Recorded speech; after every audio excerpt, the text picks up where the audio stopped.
Un saludo especial, señores estudiantes de la Escuela de Posgrados de Policía, ESPOL. El día de hoy vamos a desarrollar el módulo de procesos civiles de policía, para lo cual me voy a presentar. Soy la docente en Derecho de Policía, Arelis Valencia Valencia. Conmigo van a estar las estudiantes de la especialización en Derecho de Policía, la subteniente Karina Ramírez y la doctora Jennifer Porras. Ellas van a desarrollar parte de estos módulos. Vamos a empezar con el desarrollo de la temática. Procesos civiles de policía.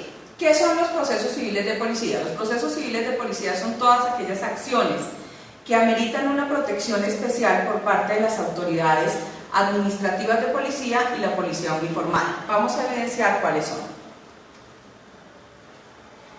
Dentro de los procesos civiles de policía encontramos el amparo a la posesión, la mera tenencia, el amparo al domicilio y las servidumbres. ¿Cómo se tramitan este tipo de procesos civiles de policía? Los procesos de policía en materia civil se tramitan por algo que nosotros conocemos como querella de parte. ¿Qué es una querella de parte? Es aquella situación que de una u otra forma afecta a un ciudadano y éste requiere que la autoridad entre a mediar en su solución. ¿Cómo se presenta?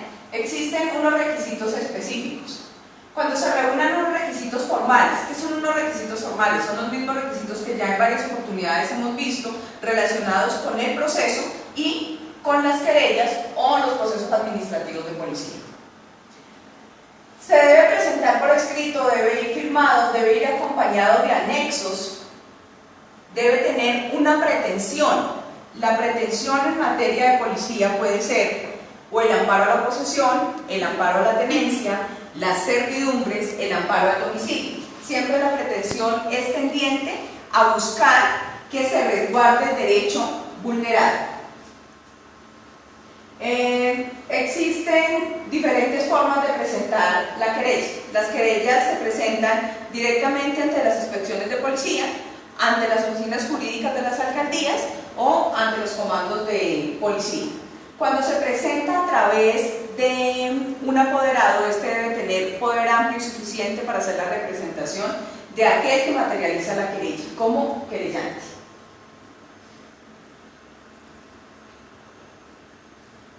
Si existe dentro de el actuar de las querellas una persona que tenga una incapacidad que esté decretada judicialmente, esta incapacidad o este incapaz o este interdicto debe actuar por conducto de su representante, aquel representante que le fue asignado mediante una sentencia judicial y que le ha permitido el desarrollo de este amparo.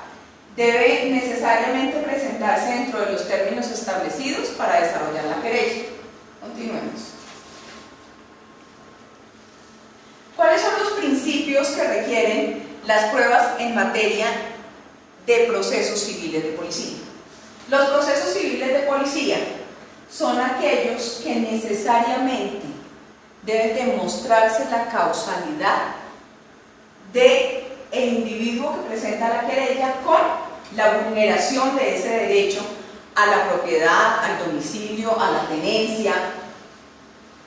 Y estas pruebas o las pruebas imperativas, las que entran a arreglar dentro de estos procesos, deben tener legalidad, pertinencia, conducencia, que son los principios básicos de materialización de la prueba.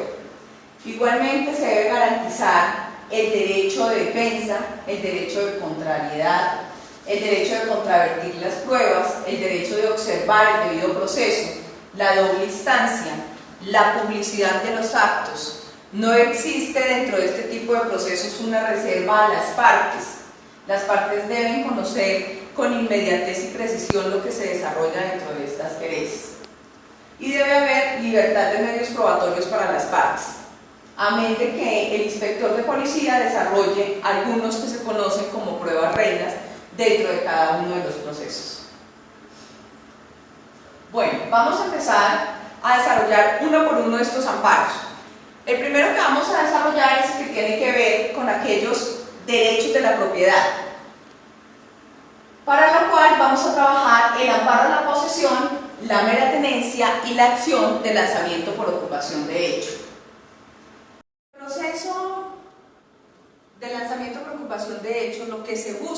el restablecimiento de la posesión perdida. En ningún momento este tipo de procesos en materia civil de policía busca restaurar el derecho o restaurar el dominio. Lo único que busca es resguardar la posesión. Hay que tener claro qué es posesión y qué es propiedad o dominio. Dominio o propiedad es el que se da con un justo título, aquel que se tiene a través de una escritura pública, de un certificado de matrícula inmobiliaria, donde le acredita o lo predica a usted como propietario de un inmueble. La posesión es el ejercicio de poseer la cosa a mi nombre sin estar incluso a nombre mío. Hacer ejercicio de señorío, que significa que yo limpio mi inmueble, lo adecuo, lo arreglo, pongo acometidas, servicios públicos, lo dejo listo para mi uso, goce y usufructo. Eso es la posesión. Y ese amparo a la posesión es precisamente lo que la acción de lanzamiento por ocupación de hecho permite resguardar. Es así como lo que se busca es en forma inmediata desalojar o expulsar a las personas que de una u otra forma están perturbando este tipo de ejercicio de posesión. Siguiente. Esta acción posesoria tiene una caducidad especial. Vamos a definir, previo a materializar cuál es la caducidad especial, dos diferencias significativas. Cuando hablamos de procesos civiles de posesión, hablamos de la posibilidad de usucapir o de prescribir en forma adquisitiva, de adquirir a mi nombre, y eso tiene un tiempo determinado específico y se tramita ante un juez civil. No es el caso de esta acción. Acá lo que vamos a materializar es la perturbación que se está cometiendo contra aquella cosa bien que yo tengo en mi posesión, y se cuenta con una caducidad de 30 días. Caducidad de 30 días que se cuenta ¿cómo? Se cuenta desde el momento en que el poseedor o tenedor de la cosa tiene conocimiento de la perturbación. ¿Qué quiere decir?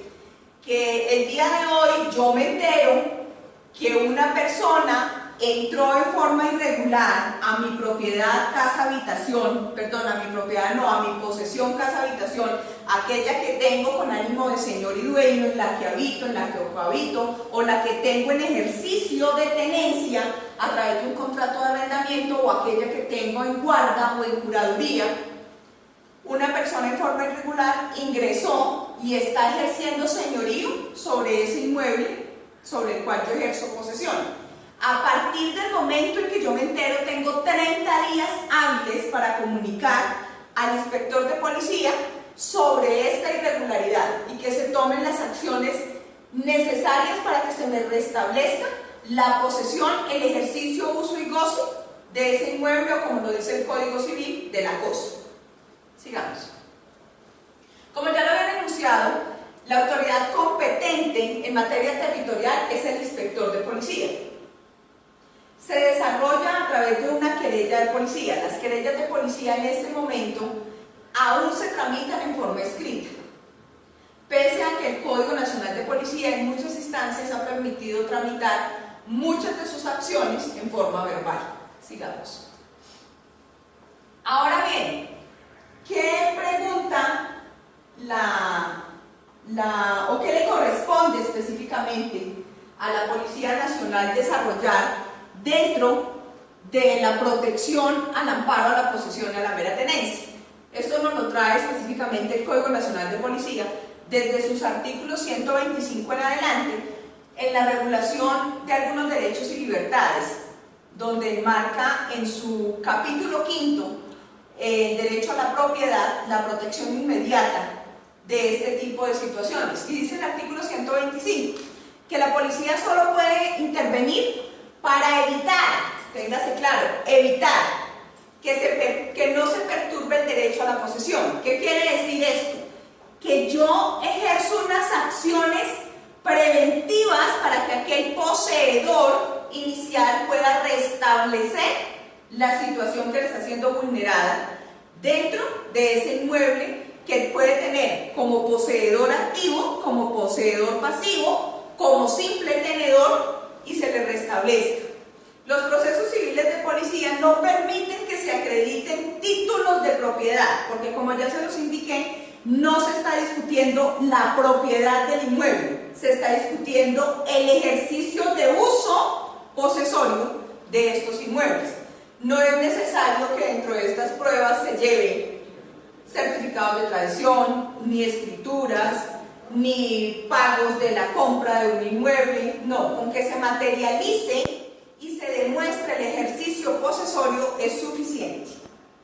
Que se indique que yo soy poseedor de buena fe, que soy poseedor desde hace un determinado tiempo, que se me está usurpando y se me está perturbando el derecho a la posesión, uso y goce de mi inmueble o de la cosa, es suficiente. Sigamos, por favor.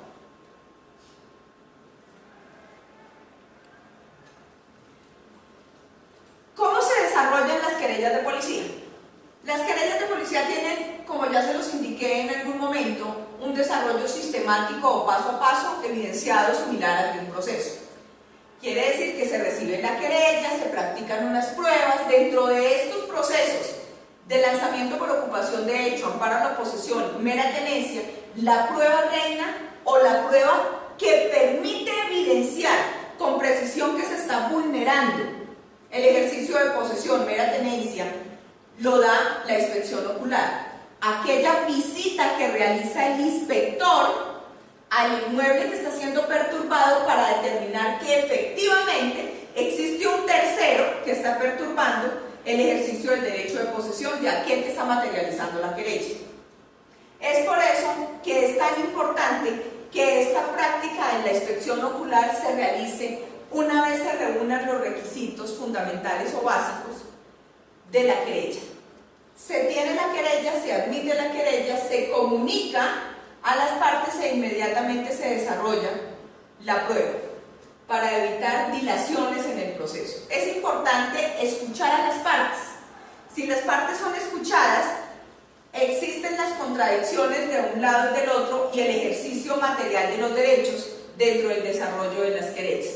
Se debe determinar cuáles son los hechos perturbadores y se debe determinar con precisión la fecha en la cual se ha indicado la perturbación del hecho. Esto es fundamental.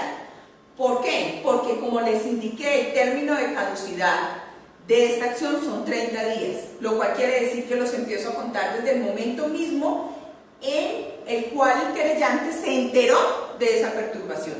Un día adicional significa por fuera del término y no tendría posibilidad de ser conocido por el inspector de policía. Continuemos. Dentro de las pruebas, como les indicaba, existen la inspección ocular, que la desarrolla directamente el inspector de policía, el dictamen pericial, que es aquel que pueden aportar las pruebas y puede ser controvertido por las partes, y las declaraciones de terceros. Las declaraciones de terceros juegan un papel fundamental en este tipo de procesos. ¿Por qué? Porque son aquellos que permiten determinar que X efectivamente es poseedor desde hace 5, 6, 10, 8, 15 años, un determinado tiempo, y que Y es quien está perturbando desde hace 15 días, 20 días, un mes, la fecha con precisión que se ha indicado dentro de la querella. Este tipo de procesos se deberían desarrollar en forma expedita, deberían ser bastante ágiles. Lamentablemente, muchas veces el cúmulo de trabajo que existe en las inspecciones de policía evita que este tipo de procesos se pueda dar con la celeridad que el Código Nacional de Policía lo predica y con la celeridad que los poseedores lo requieren. Muchas gracias. Buenas tardes, mi nombre es Jennifer Porras, abogada de la especialización de Derecho de Policía. Voy a continuar desarrollando el tema que venía tratando la doctora Arelis. Entonces, en este subtema vamos a desarrollar el amparo a la posesión, la mera tenencia, el lanzamiento por ocupación de hecho.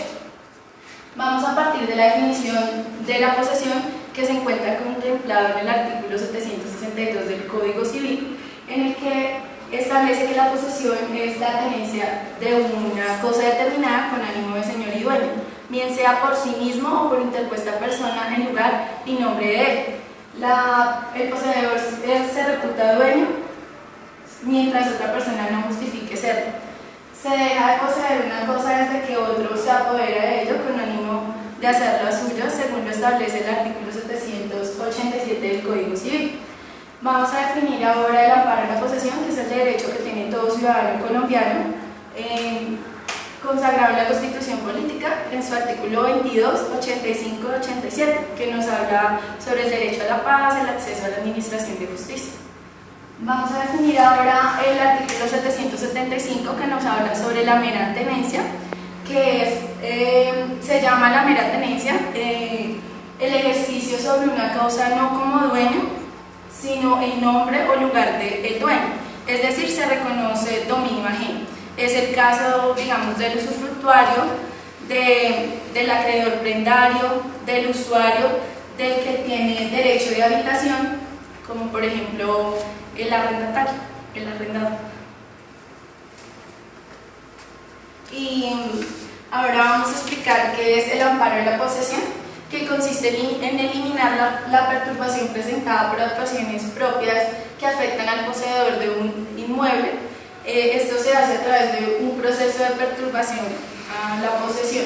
La autoridad competente de conocer este tipo de actuaciones es el inspector de policía, y encontramos la intervención del Ministerio Público, que es el personero delegado para la policía, pues se alude que existe el interés social. Yo soy la subteniente Karina Ramírez, estudiante de la especialización en Derecho de Policía.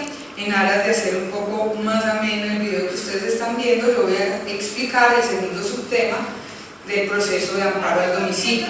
Este proceso consiste en acudir a la autoridad para que prodigue el amparo al domicilio, mediante una orden de policía previo a todos los trámites. Estos trámites están descritos en el artículo 82 y 83 del Código Nacional de Policía. Para que se pueda realizar el allanamiento al domicilio se deben cumplir unos requisitos que están taxativos en estos artículos mencionados. Por ejemplo, la autoridad, los jefes de policía, podrán dictar mandamiento escrito para este allanamiento en 7 casos. El primero es, por ejemplo, para capturar a persona a quien se le haya impuesto por funcionario competente una pena privativa de la libertad. Segundo, para aprehender a un enfermo mental peligroso o enfermo contagioso. Tercero, para inspeccionar algún lugar por motivo de salubridad pública, para obtener pruebas sobre la existencia de casas de juego o establecimientos que funcionen contra la ley o reglamento. También para cuando sea necesario indagar sobre maniobras fraudulentas en las instalaciones de acueducto, energía eléctrica, teléfonos y otros servicios públicos, para practicar inspección ocular ordenada en juicio de policía y finalmente para examinar instalaciones de energía eléctrica y de gas, chimeneas, hornos, estufas, calderas, motores y máquinas en general. Adicionalmente, el artículo 83 del mismo Código Nacional de Policía también nos habla de cuándo puede la Policía Nacional penetrar un domicilio sin mandamiento escrito, cuando fuera de imperiosa necesidad. El primer caso es para socorrer a alguien que de alguna manera pidió auxilio, para extinguir incendio o evitar su propagación, o remediar inundación o conjurar cualquier otra situación similar de peligro, para dar caza a animal rabioso o feroz, para proteger los bienes de personas ausentes y finalmente cuando desde el interior de una casa o edificio se proceda por la vía de hecho contra persona o propiedad que se halle fuera de estos. Como les decía, entonces, esas son las razones o los artículos que nos describen cuáles son los requisitos y trámites previos para que se dé el allanamiento. Adicionalmente, el artículo 72 y 73 del Código Nacional de Policía nos dicen que, siguiente por favor, que la policía amparará en todo momento la inviolabilidad del domicilio y de sitio no abierto al público con el fin de garantizar a sus moradores la protección a la intimidad a la cual tienen derecho. Adicionalmente, el artículo 73 dice que el acceso al domicilio o al sitio privado donde se ejerza trabajo o recreación familiar requiere consentimiento de dueño o de quien lo ocupa. Vamos a proseguir con la normatividad. Esta está descrita, como ya lo había mencionado la doctora Arelis, en el artículo 126, 127 y 129 del Código Nacional de Policía, el decreto 522 del 71, y para Bogotá, en el artículo 831 del Código de Policía de Bogotá, en el decreto 1386 de 1984 y en el Código Civil en los artículos 762 y 775. Es importante que tengan en cuenta que la autoridad competente para adelantar el proceso de amparo al domicilio es el inspector de policía, que por competencia territorial sea designado por la alcaldía correspondiente. Nuestro último subtema es las servidumbres. Según lo define el Código Civil, es un gravamen impuesto sobre un predio en utilidad de otro predio de distinto dueño.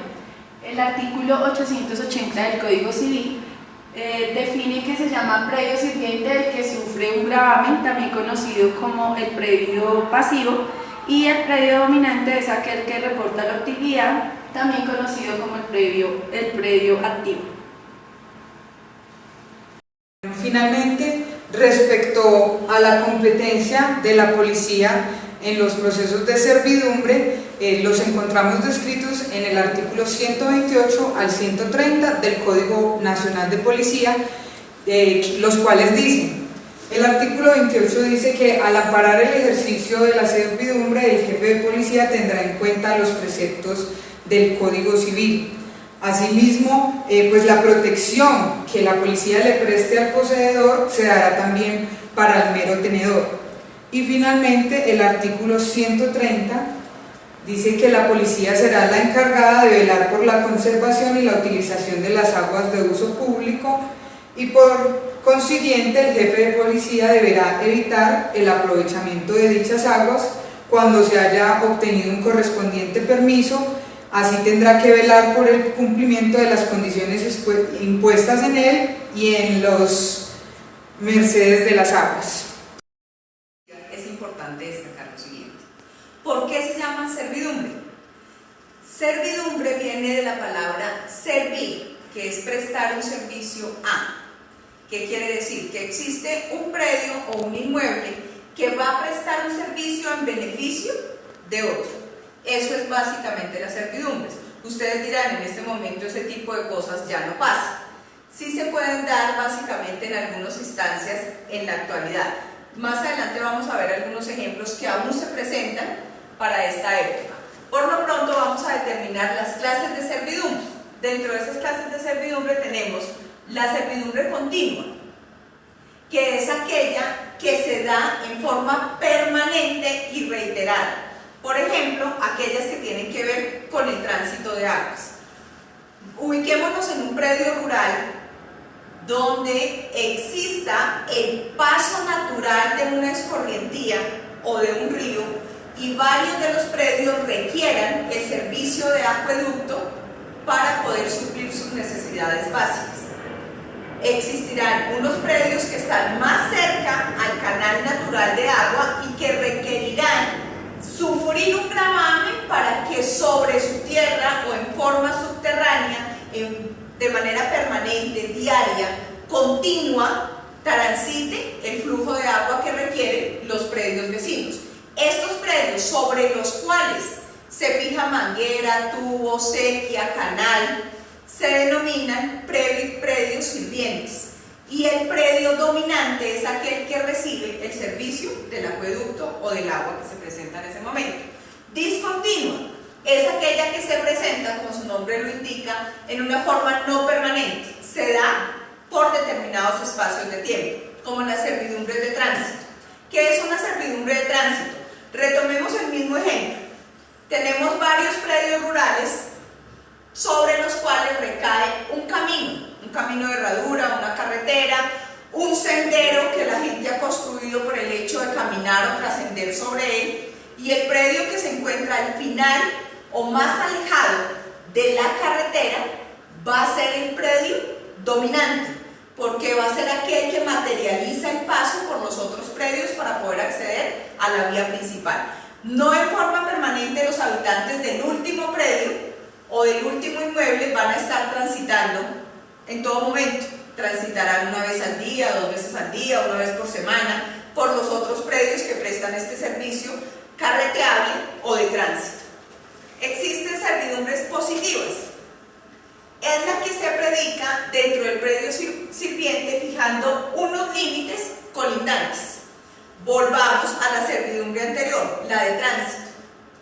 Cuando yo permito el tránsito, pero a la vez de permitir el tránsito por mi predio, puedo fijar un broche, cerca, puerta, que me ampare el límite de mi predio y me resguarde en ejercicio de seguridad. A eso es a lo que nos referimos. Negativa, que se impone por el dueño del predio sirviente la prohibición de hacer algo relacionado con la servidumbre. ¿Qué quiere decir la prohibición de hacer algo? Esto se presenta básicamente en aquellas casas que aún encontramos en las ciudades que comparten paredes o que comparten colindancia de patios. Aquellas casas bifamiliares donde se ubica un patio y una pared que generalmente tiene 3 metros de altura y a la que se le prohíbe a uno y a otro predio elevarla. ¿Por qué se da esa prohibición? Porque en la eventualidad que el predio A o el predio B le dé por elevar la pared, en ese momento se va a sufrir un gravamen de falta de luz o de falta de aire o perturbación total al predio que se encuentra en ejercicio de ese mismo dominio. Entonces se materializa la negativa de no subir más hiladas o de no elevar las paredes. Las servidumbres aparentes son aquellas que se dan a la simple vista, como la servidumbre de tránsito. Yo cuando hago una servidumbre de tránsito materializo un camino artesanal, de herradura, de piedra, ecológico, un carreteable, una vía, y esta vía se ve a simple vista, está a los ojos de todas las personas que la pueden materializar. E inaparentes son aquellas que no tienen una señal exterior o que no se ven a simple vista. Por ejemplo, si el acueducto de los predios sirvientes iniciales que permiten el tránsito de una manguera o de un tubo o de una acequia se da en forma subterránea, pues no tiene una visión básica fija que se pueda ver a simple vista por aquellas personas que visiten los inmuebles sirvientes. Esto en relación a las clases de la servidumbre. Sigamos, por favor. Ahora, existen algunas de estas servidumbres, se consideran naturales. Estas servidumbres que se consideran naturales son las que provienen directamente del ejercicio de la naturaleza. El uso de los servicios públicos, el uso del agua, el uso del aire, de los espacios de luz, son condiciones naturales requeridas por el ser humano para desarrollar su hábitat. Por lo tanto, no requieren la intervención de una autoridad judicial para que se prediquen como necesarias. Volvamos a nuestro ejemplo de los predios que requieren la escorrentía del agua para poder suplir sus necesidades. Si el último predio o el predio más alejado o el inmueble más alejado del río requiere igualmente el agua para desarrollar sus actividades de cultivo, sus actividades de sobrevivencia, sus actividades para los animales y en general para sostener el predio o el inmueble. Este tipo de ejercicio no requiere que un juez entre a decir que efectivamente requiere el agua, porque así lo materializa, requiere el agua para el ejercicio del desarrollo de sus funciones. Lo que se necesita es indicarle a los predios que están más cerca de la escorrentía o del río que deben prestar el servicio y dejar pasar por sus terrenos este tipo de servidumbre. Las legales son las que son impuestas, como ya lo indicamos, impuestas por la ley. ¿Qué quiere decir esto? Quiere decir que aquellas que necesariamente tuvieron la intervención de un inspector de policía o de una autoridad